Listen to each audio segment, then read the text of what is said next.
Hey, welcome to Optimize Your Body with Martin Silva, where we talk raw, uncut facts to truly help you optimize your body. Hey guys and girls, thank you for tuning in. It's just me today, and I'm going to be simplifying matters and talking to you about how to build your hamstrings and your glutes, okay? So the back of your thigh muscles, especially where, if you just picture this now, the back of your thigh at the top where it connects onto your bum muscle, right? They call it the hamstring tie or the hamstring glute tie. That is where your hamstring attaches on to the bum muscle, right at the top of the back of your thigh. And the bum muscle area, the bum region in general, that area of the hamstring, so the top of the hamstring and the glutes, are normally underactive, or should I say sleepy with some people, right? Call it sleepy glutes, because a lot of people have sleepy, especially the glute medius, without going too much into that, but people's bum muscles are underactive and they're disconnected from these areas, right? So a lot of people have been messaging me on Instagram and stuff, just asking me for advice, so I thought I'd just do a quick podcast.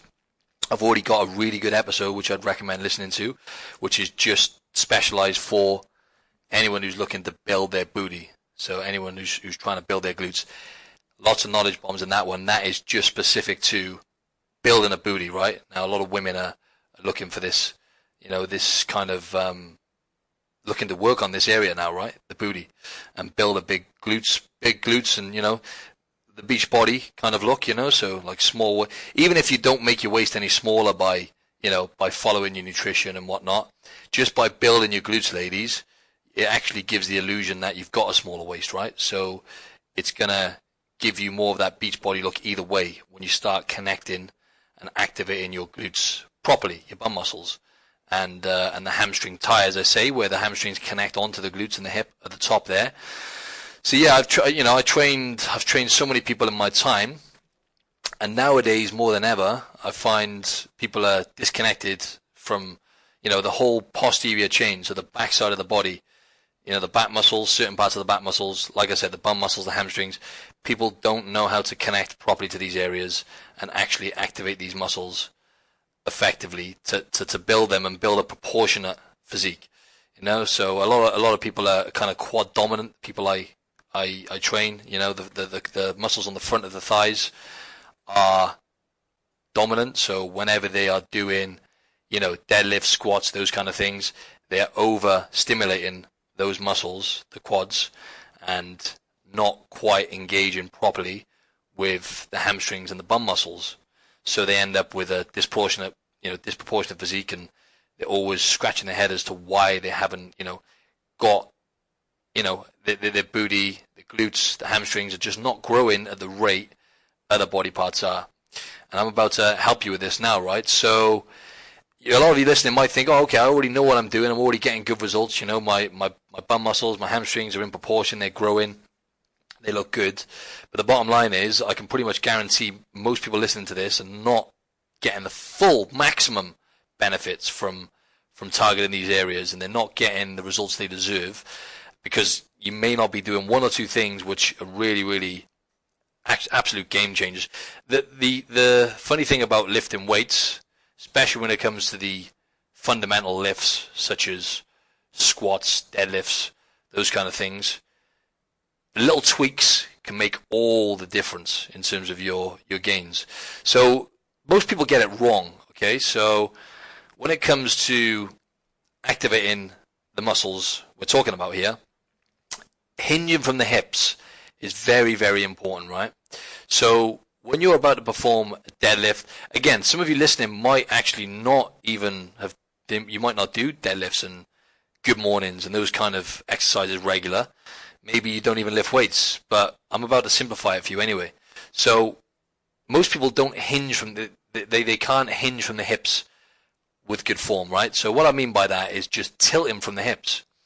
So luckily I have a YouTube video which I'm going to add a link to this podcast thing for you anyway, a short 2-minute video teaching you exactly what I'm talking about now. But tilting from the hips and hinging from the hips is very important. So if you're doing a deadlift, so just visualize this now. I'm guessing most of you know what a deadlift is. when you're lifting that bar from the ground, you need to be tilting from the hips initially to fully activate those hamstrings and glutes, right? So instead of squatting down, it goes without saying that you need to have a neutral spine, so to speak, or your back needs to be straight, especially the lower back, and your core muscles need to be engaged to a certain extent as well, right? So a little disclaimer here, right? If you're doing deadlifts for the first time now after listening to this, remember, around about the first 6 inches, when you're lifting that bar from the ground, those first 6 inches of the movement where you're pulling it from the ground are critical, right? So you need to make sure your form is nigh on perfect so you don't injure yourself or get any major imbalances, right? So going back to the hip hinge, you need to tilt from the hips, right? So when you're lifting that bar from the ground, make sure you're not squatting too much, which is a common mistake I see a lot of people making. Make sure you're tilting from the hips. But anyway, you're going to get more info out of the videos anyway, because it's going to be, you know, you can actually see the visuals then, and it's going to be more effective for you. But yeah, you shouldn't feel it on your back. Just make sure you don't squat too much, right? So that's a common mistake I see a lot of people doing, squatting down way too much, overactivating the quads. Okay, so you need to learn how to hinge from the hips. So you're tilting forward from the hips, and you're keeping the core nice and strong as well. So always remember, you've got to activate your core when you're pulling that bar from the ground. It's another, you know, the mind-muscle connection to the core is very, very important. So yeah, just going on to my top 3 exercise for you now, folks, right? Which, again, you can check out these videos. But good mornings are my favorite. So you got the bar on your shoulders. Okay, picture this, you got the bar on your shoulders, your feet are just outside shoulder width, and again, you're hinging from the hips. So you're keeping your knees soft, and you're pushing your bum right back, so you're hinging from your hips, sitting back on your heels. So all that tension is in the hamstrings and the bum muscles. But this is my number 1 exercise, and I know every single person listening to this podcast episode needs to be doing this exercise, okay? But it's very, very technical. So coming to the next one now, single leg deadlifts with dumbbells, ideally. So you're balancing on one leg. Now, most people don't tend to do this very often, unilateral movements where you're doing like a, you know, single leg or single arm. So balancing on one leg, 2 dumbbells in your hands, and again, hip hinging, right? So all of these exercises I'm mentioning now involve the hip hinge, where you have to tilt forward from your hips without squatting, okay? So a single leg deadlift, literally 2 dumbbells in your hands, tilting forward from the hips, getting all that tension in your hamstring and glutes. It's really good for you to learn how to connect not only to those weak, I can pretty much guarantee most people do have, listen to this, slightly weak glutes and hamstring muscles. So learning how to connect to each side individually by doing one leg at a time is really, really important. So those 2 are my favorites, and then not in no particular order, the third one I've got on there is just good old-fashioned Romanian deadlifts. So it's the same thing, but with a bar.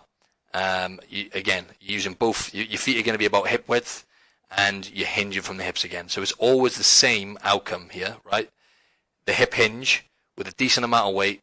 Not even having a heavy weight, though, so I'm going to go back on that. A light weight to start with, and just focus on tension. Remember, your muscles have no idea. Your muscles are dumb, right? They have no idea how much weight you're lifting, but what they do know is how much attention you apply to those muscles, and that's what's going to make them grow and develop, right? So don't worry about going too heavy with the weights, but those 3 are my top 3 exercises: good mornings, Romanian deadlifts, or stiff leg deadlifts, and single leg Romanian deadlifts. So they're all the same kind of movements, but game changers, right? So forget about all the namby-pamby movements using machines for now, and focus on mastering that hip hinge, and watch what happens within the space of weeks. Your hamstrings and glutes will develop massively, and you'll be more connected to the backside of your body, which is a good thing, because most of us are pretty disconnected to the posterior chain. So activation is key, right? It's key. So what I would say is, prior to doing these movements, mobility is vital. Once again, you can check out my YouTube channel. I have 2 mobility videos on there, which is me doing these 2 routines, which you should do prior to every workout. It takes about 10-15 minutes, but game changer, once again. So important for you to to really activate those muscles and prime your nervous system. So do the mobility movements, right? But for example, before you do those good mornings, like you're going to hopefully watch that 2-minute video now, I'm linking to the show notes, teaching you how to do the hip hinge, okay, and the good mornings. So before you do those good mornings, okay, get yourself a broom or a stick and practice those good mornings with the stick on your shoulders instead of putting the bar on your back straight away. Because bear in mind, the bar you're going to be using, if you're using an Olympic bar, which you find in most gyms, yeah, especially if you're using the squat rack, it's going to be an Olympic bar which weighs 20 kilos.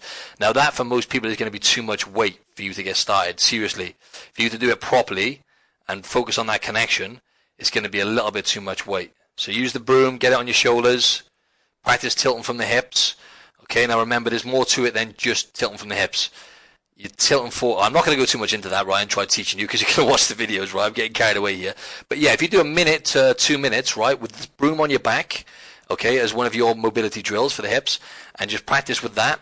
And then once you've done that, before you go into those good mornings with a bar, do some pelvic floor bridges.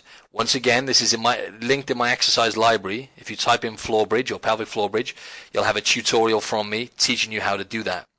So lying on your back on the floor, legs bent, stomach drawn in, and just lifting your hips off the ground and squeezing your bum muscles, right? So switching on your core and your bum muscles by doing the pelvic floor bridge. Do anything from like 1 to 3 sets of maybe 10 to 15 reps just to engage those bum muscles and core, and then straight into the good mornings, and boom, off you go. So yeah, so activation is key, and that's it in a nutshell. So yeah, I just thought I'd simplify it for you folks and just stress to you how important it is to learn how to do that hip hinge. And it's also very important for squats as well, and for every single functional movement in life going forward as we get older. You know, when you're picking things up off the ground and, you know, just general day-to-day life. Most people I've encountered who've been injured has been from doing something stupid like picking something light up off the ground or a pen off a desk, from where, firstly, they haven't started working on core stability and strengthening those core muscles. But just equally as important is the hip hinge. People they haven't got strong enough glutes and hamstrings for a start, and they're not accustomed to tilting from the hips and activating that posterior chain. Normally people are just bending over with a rounded back, picking things up, and overstressing the lower back, you know, on a daily basis. So very, very important that you apply some of the stuff I've mentioned to you now. These things are at the top of the list when it comes to lifting weights, right? Activating the muscles we've been talking about, right? And if you're listening to this and you're not a member of a gym, or you don't use gyms regular, and you're thinking, well, I'm not a member of a gym, I'd like to do this, you know, is there anything I can do without a gym?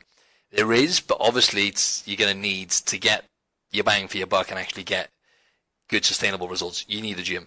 But at home, you know, if you want to build your booty and your hamstrings, or just generally want to get some results in terms of shaping your body and you know, sculpting your physique, then by all means do some bodyweight stuff. Focus, do the mobility routine I've showed you, because this is where the discipline is, folks, right? Lifting weights is the fun part. Honestly, it really is the fun part. The mobility is the part which takes discipline, because it's not as pretty, it's not as fancy. But when you start doing that, that's when you really start building muscle and improving how your body moves. So you can do the mobility routine at home, and then just focus on doing some squats. Maybe get yourself a resistance band and just follow one of my band routines on my YouTube channel. Okay, so if you want to do this without any equipment, then just focus on doing squats on a daily basis, practicing that hip hinge movement, right? So, you know, just doing it at home, maybe just the single leg deadlift, for example, just balance on one leg and do it without dumbbells. Just tilt forward from the hips and maybe touch your toe. So again, you're going to get all the visuals from the videos. So you can learn how to build muscle without a gym, but that's not going to last long. You're looking at literally 3 or 4 weeks. If you haven't been doing any training, for about 3 or 4 weeks, you'll get results, and then you will plateau without actually using a decent amount of resistance, hence lifting weights. So yeah, if you're listening to this podcast, right, go and get some freebies. Head over to my website, www.martin-silva.co.uk, And as soon as you enter the website, as soon as you actually go onto the landing page, you'll get a pop-up box, and all you got to do is just sign up for my free newsletters, and you'll get a free ebook. You can get your free vegan recipe ebook if you're a vegan. Even if you're not, there's some good recipes in there, and also your free recipe ebook, which is like got 30 different recipes in there. Really healthy, easy to make meals, which are going to help you get lean and mean. Also, you need to go subscribe to my YouTube channel as well. So don't forget, when you click, if you do go and check out these videos now, my YouTube channel, you just got to type in Martin Silva Fitness on YouTube and you'll find me. Don't forget to subscribe to my channel. Loads of exercise videos in there, and some good videos in general to motivate you and to teach you how to do things correctly. Also, if you could please give me a rating and review on iTunes or Spotify. But iTunes is the one really to help it grow more. If you could go over to iTunes and give me a rating and review, that would be a massive help, because it really puts the podcast on the radar by getting those reviews in. And it's kind of tough to get enough to keep up with the other podcasts nowadays. A lot of competition, so if you can, that would be great. And don't forget, if you haven't subscribed to this podcast, which you probably have, please subscribe, because you'll get notifications as to when my next podcast episodes are launched. And I interviewed Elle Russ, who is one of the co-hosts on the Primal Blueprint podcast, which is one of the leading health and fitness podcasts on the planet. She is a plethora of knowledge, and she is a master when it comes to thyroid metabolism. And for anyone out there who just wants to, and you want to learn about the paleo diet, because she is a massive advocate of that. And I, to be honest, I mean, a lot of the foods I eat are paleo-based, if you like. I don't like to title it a diet. For me, it's just a lifestyle, so just eating those kind of foods for me does work, right? So the paleo diet is essentially, what we evolved eating. So fruit, veg, some fruit, lots of vegetables, and good quality animal source proteins. So honestly, it's a great podcast episode. She talks about everything from, where she was on the brink of, literally crumbling and breaking point with the issue she was getting with the thyroid and health issues, and now she's managed to turn it around, and she's a co-host on a podcast. She's written a book, an amazing book. So yeah, stay tuned for that one. That's going to be the next episode. And yeah, love you and leave you. Hope that was helpful. Be sure to watch the videos linked in the show notes, and yeah, be sure to tell your friends about this podcast as well. Sorry about that. Too much plugging going on there. Thanks for listening, folks. Have a great day.